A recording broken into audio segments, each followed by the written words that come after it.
Bonjour et bienvenue, aujourd'hui nous allons parler d'un principe fondamental dans le CTS, l'équilibre des forces agonistes-antagonistes. Nous allons prendre l'exemple du coup de pied circulaire pour illustrer ce couple agoniste-antagoniste.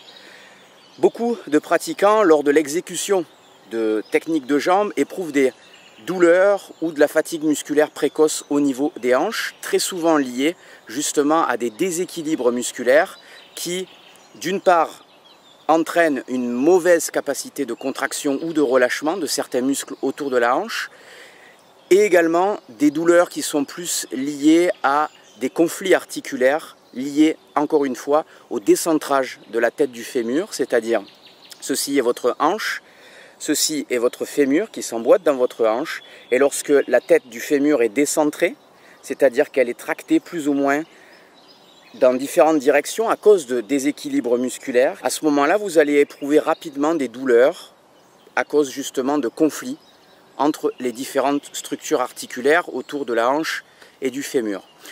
Je vais donc prendre l'exemple du coup de pied circulaire et vous donner un petit circuit pour travailler de façon équilibrée. A tout de suite. Donc quand on parle coup de pied circulaire, on parle d'abord et avant tout du genou qui va donner la direction au coup de pied. Donc première étape. Si j'effectue par exemple un coup de pied jambe avant, je vais déplacer mon pied arrière, bien ouvrir en fait le pied de soutien afin de positionner ma hanche de la meilleure façon. Puis ensuite monter mon genou là où je veux effectuer mon coup de pied. Si ma souplesse me le permet ou que je veux travailler au niveau de l'abdomen, je vais monter le genou au niveau de l'abdomen et effectuer la technique de jambe.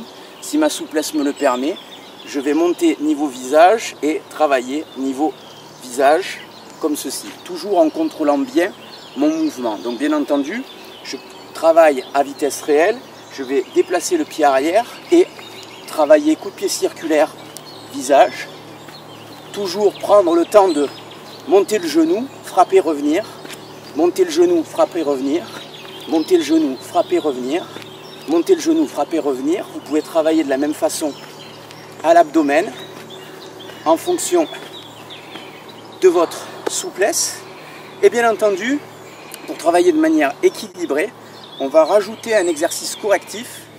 Pour l'exercice correctif, si j'ai effectué mon travail jambe droite, je vais me positionner ici de profil et placer en fait la jambe droite sous la jambe gauche et tout simplement soulever ma jambe de manière à travailler d'une part en rotation interne et en même temps les adducteurs pour contrebalancer en fait l'excès de tonus au niveau des abducteurs, c'est-à-dire petits et moyens fessiers qui ont effectué le travail. Ceci est la version avancée. Si vous disposez de peu de force ou de peu d'amplitude, c'est souvent le cas lorsqu'on débute avec ce genre d'exercice correctif, vous pouvez faire exactement le même mouvement mais fléchi et travailler à ce moment-là la rotation interne, encore une fois, pour bien rééquilibrer le couple adducteur-abducteur. Et bien entendu, si vous voulez apprendre ou réapprendre les coups de pied sans vous flinguer les hanches, vous avez Total Kick Training. A bientôt pour de nouveaux conseils d'entraînement. Salut!